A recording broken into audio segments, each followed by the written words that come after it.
ইসরায়েলের তেল আবিবে হাকিরিয়া সামরিক ঘাঁটিতে ড্রোন হামলা চালিয়েছে বলে দাবি জানিয়েছে লেবাননের সশস্ত্র গোষ্ঠী হিজবুল্লাহ। বুধবার সংগঠনটি জানায়, প্রথমবারের মতো ইসরায়েলের মূল সেনা ঘাঁটিতে হামলা করেছে তারা। তেল আবিবের হাকিরিয়া সামরিক ঘাঁটি সামরিক বাহিনী ও সরকারের মূল কেন্দ্র। যুদ্ধ বিষয়ক মন্ত্রিপরিষদ সহ অনেকগুলো সামরিক ইউনিটের প্রধান কার্যালয় এটি। ঘাঁটিটি তেল আবিব শহরের ব্যস্ততম একটি এলাকায় একটি শপিং মল ও একটি রেল স্টেশনের পাশে অবস্থিত। এর আগে গত মাসের শেষ দিকে ইসরায়েলের আরেকটি সামরিক ঘাঁটিতে হামলার দাবি করেছিল হিজবুল্লাহ।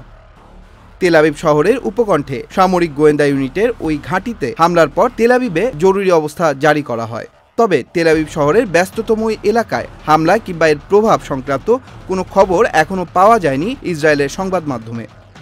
শহরে কোনো হামলার সতর্কধ্বনিও শোনা যায়নি বলে দাবি করেছে কয়েকটি আন্তর্জাতিক সংবাদ মাধ্যম।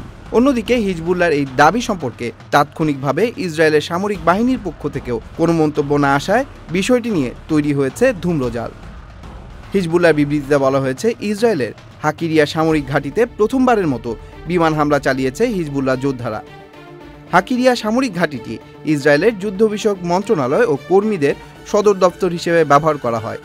এ ঘাঁটিতে একই সঙ্গে ইসরায়েলের যুদ্ধ ব্যবস্থাপনা ও বিমান বাহিনীর যুদ্ধ নিয়ন্ত্রণ ও তত্ত্বাবধান কর্তৃপক্ষের কার্যালয় রয়েছে। Tonmoy Mahmud, channel I online.